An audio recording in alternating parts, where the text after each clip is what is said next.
Hi, I just finished doing a review for the Shadow and Bone trilogy by the same author, Leigh Bardugo. But I thought I would try and dress more appropriately for this duology by Leigh Bardugo, like I already said. But yeah, as you can probably already tell from my rambling and the title of this video, this is going to be my review on the Six of Crows duology. So like I said in my other video, if you happen to watch that one, I do write all of my thoughts and everything in a journal when I read my books. I just picked up doing it in an actual journal. I used to just do it like on my phone or like on an actual post-it, but I got tired of doing that and wanted all of them in one place so that I could refer back to it. But as you already know, the Shadow and Bone show is coming out on Netflix on April 23rd, and in that show they are combining, or they're putting the characters from Six of Crows into that show. So the reason that I started reading the trilogy in January was because, number one, they've been sitting on my shelf, but also I wanted to read them so that I could be prepared for the show that's coming out in April. And when I finished those, and I was like, there was no Kaz or Jesper or Inej in those books like it said that there would be on the IMDb page. And then I realized that they're in the entirely other duology that I'm gonna have to read for this show. Obviously didn't have to, but I just really enjoy reading the books that get turned into movies or TV show. I like seeing the same story told in different mediums. I think it's really fascinating.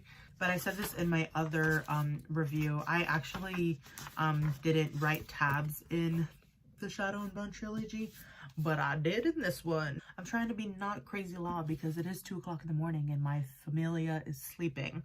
I don't think they can hear me, but it's still. But is this book not just like one of the most gorgeous things you've ever seen? It's black on the sides, and then the second one is red. But anyways, let me just say that I gave this book a 9 out of 10. I gave the second book a 10 out of 10. Collectively 9.5 out of 10, 9.8 out of 10. Anyways, let me just say that the reason that I gave this book a 9 out of 10 was because it did take me about 100 pages to get invested in this book. I really enjoyed it. I enjoyed the introduction of the characters. I was enjoying the setting. I was enjoying the progression of the story.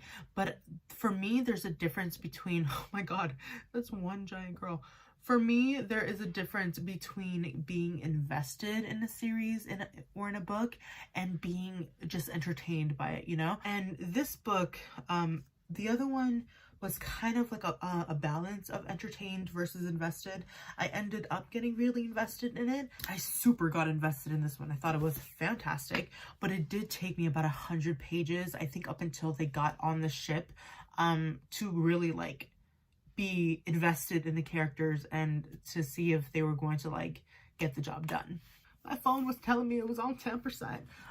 But when I do this, I write down the page number and then just like a thought that I had while reading it.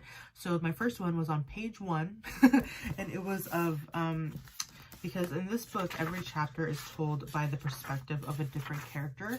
The very first chapter of this book was told by a character named Juiced, who ends up dying. But I thought it was really cute that he had a crush on this other Grisha girl, and he said that her eyes were brown, lovely, dreamy, melted chocolate. And I just thought that was cute, and I wrote it down because I very rarely, if not have ever, seen admiration for blue eyes. It's always like, your eyes are blue like the ocean, your eyes are as green as a meadow, but never like appreciation for the brown eye, and mine are nearly black. So I thought that was I appreciated that. Basically, I didn't write another note until page 99, and I wrote, the story is leaving the reader with questions about the characters. What exactly happened between Nina and Matthias? I pronounced it Matthias in my head. And what happened to Kaz and his brother Jordy? I forgot the R in that brother. Okay, cool. And I wrote, I imagine we'll learn, but it begs the question. I can't always decide if I like this writing style, but I ultimately do because it leaves me wanting to keep reading and to learn more about the characters and the plot, which I guess fulfills the wish of the author of just having me continue to read the book because I gotta know what happens. So I'll probably go through the notes that I wrote and then I'll like talk more in depth of like what I thought about the first one. On page 134, I wrote, I'm enjoying the juxtaposition of characters between this book and the characters of the last trilogy. The characters in this book are criminals, while the others were fighting for a noble cause and bigger things. But I like these characters more because I think Bardugo is going deeper into characterization versus the other, which was more plot based. And I think I talked about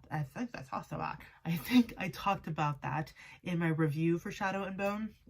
I did think it was more plot based, and I do think it was because of the actual like end game of that series, which was like that Nikolai had to become king, and Alina needed to do this. Like, there was just bigger things going on in that series. So sometimes I write down quotes that I really liked and thought that was cute. Sometimes I write down like plot points that I think would be good to go over if I were to like if the second book wasn't out for another year, or like if I just forget and I want to go back without actually fully reading it.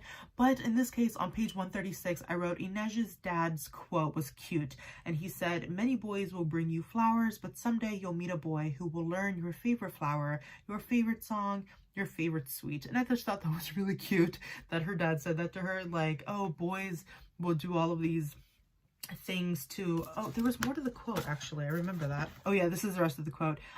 So favorite sweet, and if he is too poor to give you any of them, it won't matter because he will have taken the time to know you as no one else. Only that boy earns your heart. So I like that. I thought that was really cute that that Inej's dad was like, hey, like, any boy will give you flowers, any boy will, you know, buy you things or give you just things that a guy thinks a girl likes, but only like somebody who truly cares about you will like learn about you and, you know, do things for you that you would actually appreciate and like. On page 139, which was only 3 pages later, Inej named some of her knives, and one of them is Sancta Alina. So that was one of the, you don't really need to read the original trilogy before you read Six of Crows, but I would highly recommend it. Number one, because the trilogy is a good trilogy, it's completely entertaining, and it was a good series. But in this series, there isn't a whole lot of world building. Like, you would have had to go into the series knowing what Grisha were. Hi, my phone stopped working because there was too many videos on it. I'm sounding like Morga from Schitt's Creek. Anyways, what was I talking about? Oh, that I feel like you needed to really read the first trilogy before getting into this one, because this book doesn't really do a lot of world building. It doesn't really provide you with a lot of explanation as to like exactly what the Grisha are. I mean, you'll pick up on it, but I mean, the other book was better at doing world building. And like, if you didn't read the other one, you wouldn't know who Alina was, you wouldn't know who Sancta Alina is, which is what I was talking about, how Inej named one of her knives after Sancta Alina. You wouldn't know who that is and like what that represents. I wrote on page 200, Inej and Jesper are good friends. I like them both. Jesper knows what Inej feels for Kaz. I think he feels sorry for her. On page 203, I wrote, because I've been looking for an excuse to talk to you for days. That's when Kaz, so before everybody got on the ship to go to the to do the job, the Inej got hurt. They actually got like bamboozled at the ship dock area, and so Inej actually gets hurt. She gets really hurt and needs a lot of rest for a few days. And so on page 203, when Kaz says that, it's the first indication to the reader that yes, he actually does have feelings for her. He does feel something for her, because to everybody so far, he's a really closed off and cold character, but according to that part, we know he likes her. And then on page 276, we actually learn Kaz's backstory with his brother Jordy, and that he died from sickness, and that he is the reason why Kaz is so claustrophobic, and also the reason why Kaz like wears his gloves all the time, like he just can't touch people. On page 290, we learn that Jesper is a fabricator. Super cool. 314, we learn that Kaz's real name is Reitfield. I'm going with Reitfield. I wrote on page 366, Inej's cover is blown when Helene recognizes her when they're actually in the place. Page 383, I was 90% turns sure Matthias was tricking Brum, but not super sure. Slightly predictable, but enough Nina / Matthias backstory to instill doubt.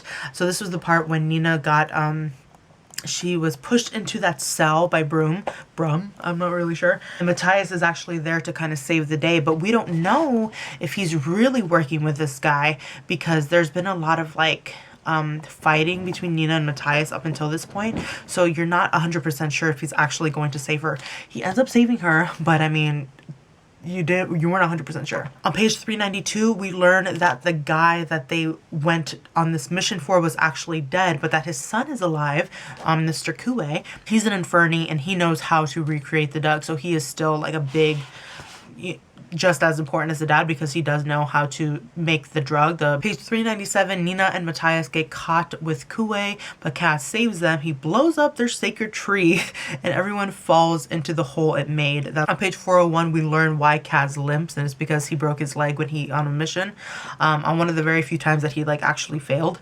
On page 402, Kaz has had feelings, or at least cared about Inej for a while. They both have feelings for each other and have no idea. When I tell you that these two were driving me crazy. Page 413, they're literally escaping via armored tank. That was crazy. Not part of the plan, but that was amazing. On page 423, Nina took the param Jorda, you know what it's called, in order to save the crew. And then I wrote that I hope she doesn't become addicted to it and that she'll be okay. We all know in the second book she's fine, but I mean, I was so scared for her. And I kind of like, I predicted that. I don't know if there was any kind of foreshadowing that made me think that would happen, but like as soon as she was like, give me the drug, I was like, I knew it. And then the last thing I wrote was on page 434, that Kaz finally kind of admitted his feelings for Inej, but she needs more, so Kaz is left with an ultimatum when they're on the boat and they're talking, and she's pretty much like, I'm gonna have all of you or none of you. She's like, I can't do this if you're just gonna like not open up to me. Like, it was more than just like the gloves and him being cold. She needed him to like show vulnerability towards her if she was going to like change her plans in order to stay with him, and if she didn't know if he was willing to do that. So I wrote that I gave this first book in the duology a 9 out of 10. And for the reason I already said in the beginning of this, that it took me about 100 pages to get really invested. I wrote, I very much liked the characters in this book compared to the first trilogy. I felt it was more character-based. I already said that. I wrote, I'm very invested in Kaz and Inej's potential relationship, but I very much loved every one of the main characters. Kaz's backstory is tragic and provided depth to his character. His brooding and mysterious self is definitely very interesting to read. He has secrets and tricks up his sleeves, so you never know what he's going to do. I hope he gets satisfactory revenge for his brother against Pekka Rollins. I hated that guy. Wrote that I loved Inej's character the most. I think she is so strong physically and mentally. She's an amazing, strong female character. I am looking forward to anything that might happen between her and Kaz, but I genuinely am very interested in her character development as an individual. I'm just reading my thoughts because I basically wrote them all down. Her backstory is also tragic, and she says that Kaz saved her, but in a way she really saved herself. She approached him knowing who he was and rose to the occasion for every opportunity that was presented to her when she joined the Dregs. I feel like by the end of the story, she would have been the one to save Kaz, more so rather than the other way around. And he believes that too. I wrote, whether or not they get together and stay together, they have impacted each other's lives deeply, and Kaz even said that if he couldn't be with her, that he would get her back so that she could fulfill her dreams. By her telling him that she would have all of him or none of him, I think Kaz put his life in perspective after she told him that. And I loved that she said that, because despite her feelings for him, he hasn't shown her any proof or reasons why she should really stay with him. So like, to keep him company, to keep him comfortable around her. You know, Inej is her own person, and it wouldn't necessarily be fair to her if she was just around to keep Kaz like comfortable. Like, she's her own person with her own aspirations and goals in life, and she can't just put that on hold so that Kaz doesn't feel lonely. You know what I mean? I wrote, Inej loves him, but she's not willing to continue to lose herself for him or on his behalf. She has goals and dreams, like I just said, that don't revolve around him, and Kaz understands that. And you can tell he would never force her to do anything, as evidenced by the fact that he told her that she didn't have to get the Dregs tattoo, and she didn't. That he would never brand her or mark her. I think they both truly see each other and care for each other because neither one of them forces the other to be anything but what they are, good and bad. And I wrote, but my angsty romantic self hopes that they get together. Or at least hopes that they try. I wrote, oh, so this is about Jesper. I love Jesper. I thought he was I thought he was so funny and a troublemaker, but he is very loyal to the people that he cares about and that show him trust for the most part. Even when he accidentally spills some secrets because he has a gambling problem, he has good intentions. I'm excited to see if he will continue to explore his Grisha abilities. I also love the fact that he was like canonically bisexual. I loved that he was constantly flirting with Wyland. I thought that was really funny because he would do that to get under his skin, but he also kind of had a crush on him. And Wyland, I love that kid. I understood why everybody kind of teased him a little bit in the beginning, but I also love that everybody saw what he was truly capable of in the end, especially in the second book. The next thing I wrote about was Nina. She was another one of my favorite characters. I really loved, because this book really had 6 main characters, especially because every chapter was about somebody different. So I wrote, Nina was another favorite character. I love that her and Inez were such good friends as the only girls, because usually if you put 2 girls in the same setting in a book or something, they fight, which is just stupid. I also think Nina was bisexual. Neither one was explicitly like said, and she never like said that she was with other girls, but she like definitely implied it. I wrote that she was funny and relatable and had a presence in the story. I'm seriously hoping that she not only survives but perseveres. I like Matthias, but he was on thin ice for most of the book. Thicker ice once he saved Nina at the end, because then he proved that he was like, you know, worthy.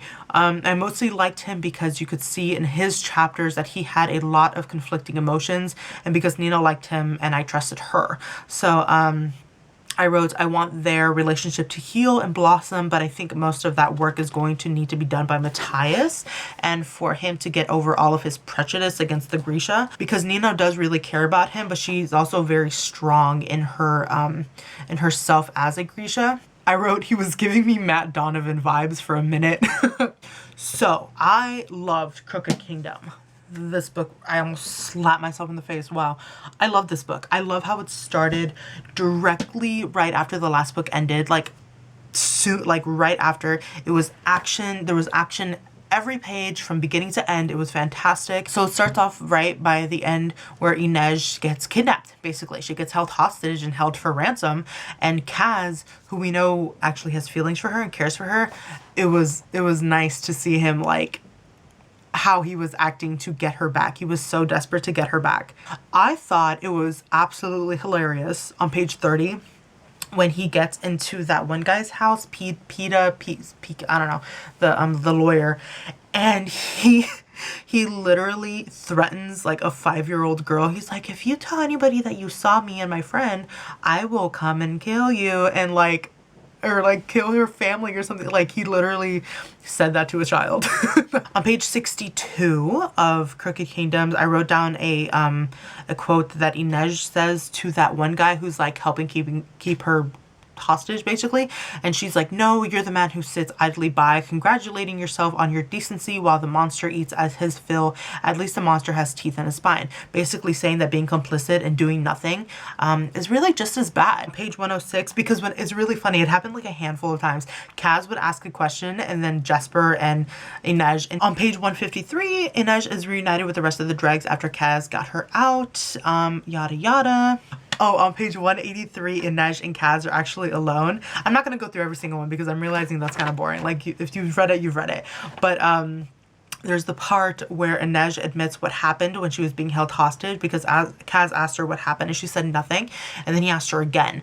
And she was terrified because Van Eck was going to break her legs, and she told him not to do that because if he did, that she wouldn't be of any use to Kaz anymore, and therefore like the rants, her being held hostage would mean nothing. So she asked Kaz, like, would you come after me even if I didn't, like, if I was no use to you?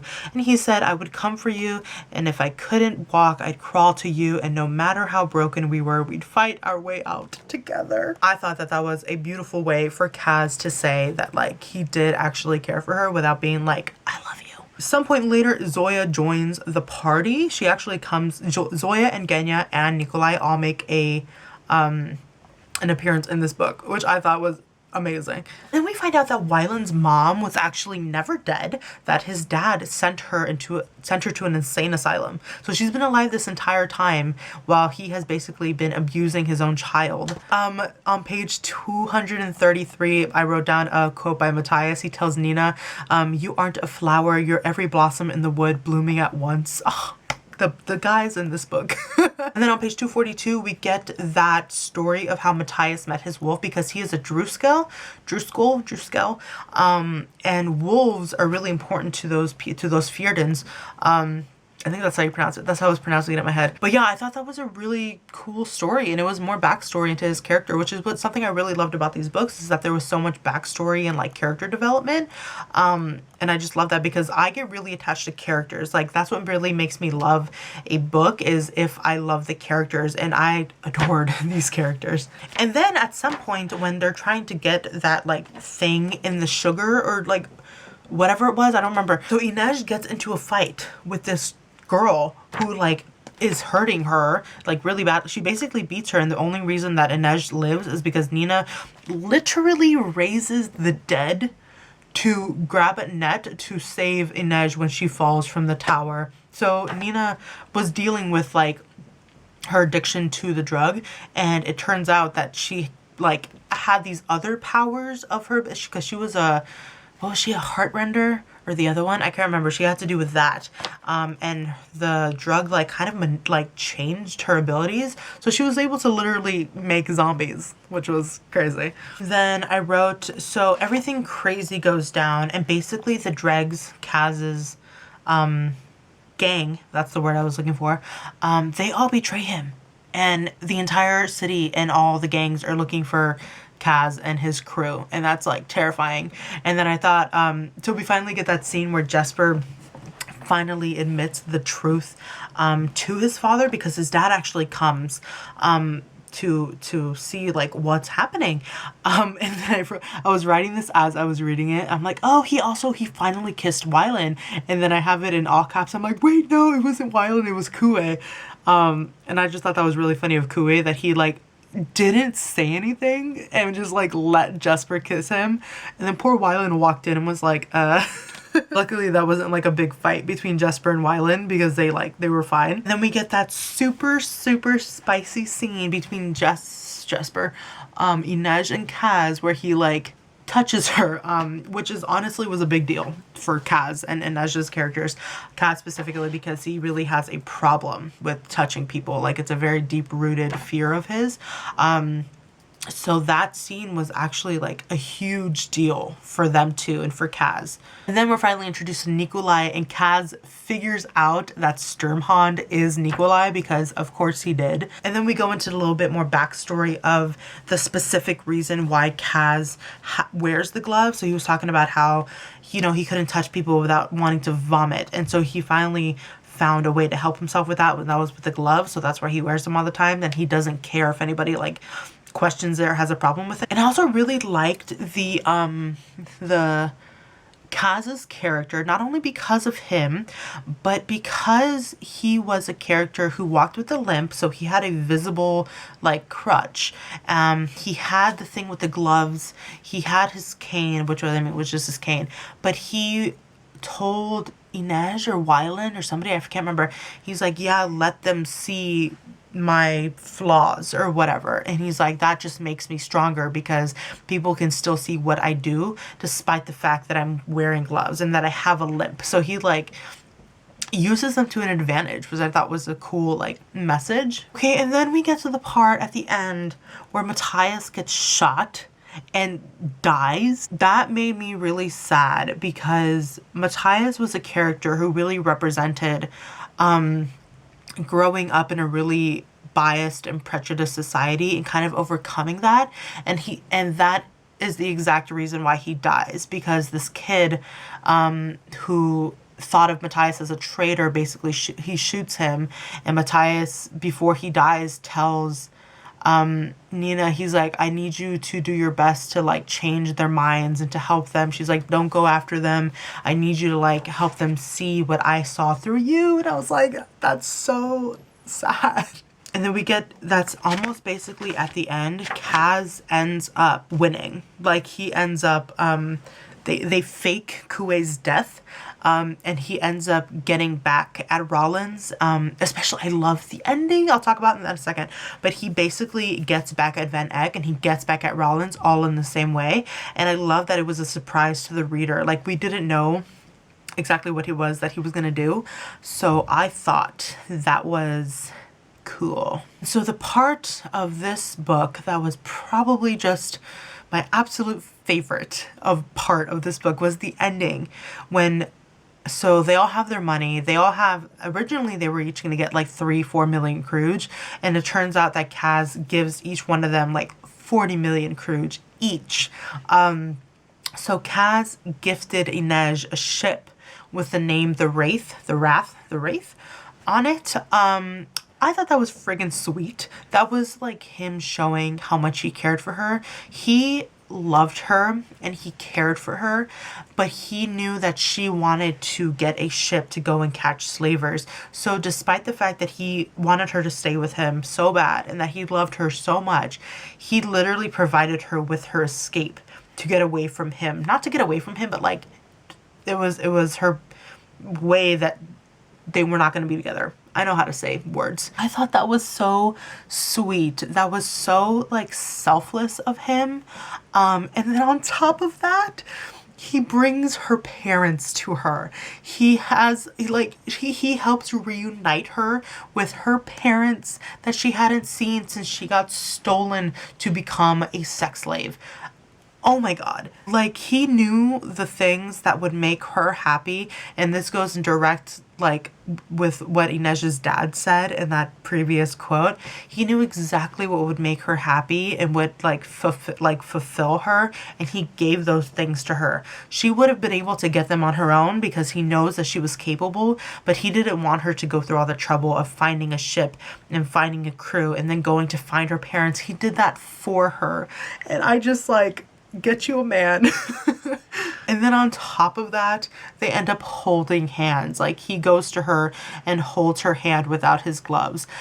That's how you know that you love a couple and characters so much, when the most that they do is hold hands at the end of the story and you are just like brimming with, like, there's just so much happiness. I felt like I literally cried a little. I was so happy that they were happy and that they found some like fulfillment with their own lives and with each other. It just made me so happy. And then I think because of that, Inej, she might have been already thinking about it, but she kind of made the decision to stay in Ketterdam because I think she saw that he showed her that he was willing to do all that for her. So and I don't think the decision was solely based on that he did this for her, but I think she wanted him to show her a reason to stay, because I think she really wanted to stay, but she needed him to give her a reason to. But yeah, that just made me so happy how it ended. And then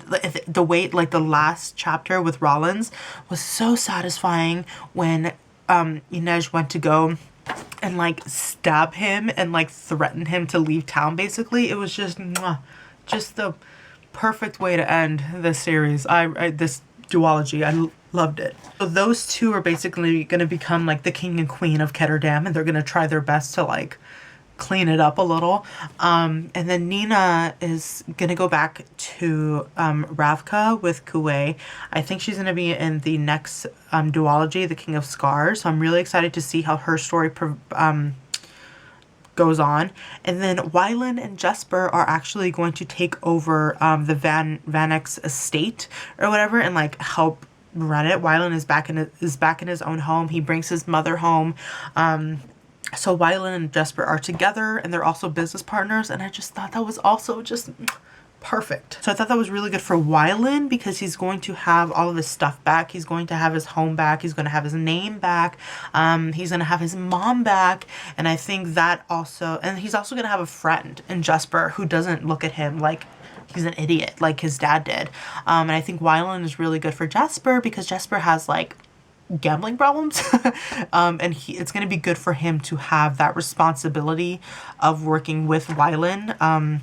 I think they're just really good for each other, and I'm really happy with their relationship, whether it be romantic or like business related. I just think they really work well together. But yeah, I'm really sad about Nina. Like, she literally is going to be grieving this guy that she loved, and I'm just like, I'm excited to see what happens in her future, but I'm also like dreading it because I don't want her to just suffer. So basically, I really loved this duology more than I did the trilogy. I do, like I said, I do think that it's a good idea to read the trilogy first, just so you have a grasp of the world, since this duology doesn't, its main focus isn't world building. So you kind of just get thrown into this world, which is really exciting if you've read the original trilogy, which really just sets a good tone and base for the rest of the characters and books. And, you know, I think I was rambling for a really long time. I don't know how long this video is going to be, but I really love this book, and I would love to hear your thoughts. And I don't know if I said this already, but I did do a reaction to the Shadow and Bone trailer on my channel. It's a couple videos back. I would love for you to watch that and comment that, or comment here what you're excited about to see in the show. Tell me who your favorite character was in Six of Crows. What was your favorite scene? What was your favorite moment? I would love to know. But yeah, thank you all so much for watching. I think I said all I wanted to say. If you thought of something that I didn't say and you really want to like remind me, tell me in the comments also. So yeah, thank you all so much for watching, and I will see you in my next video whenever I do that, which might be on a Sarah J. Maas book. Okie doke, bye!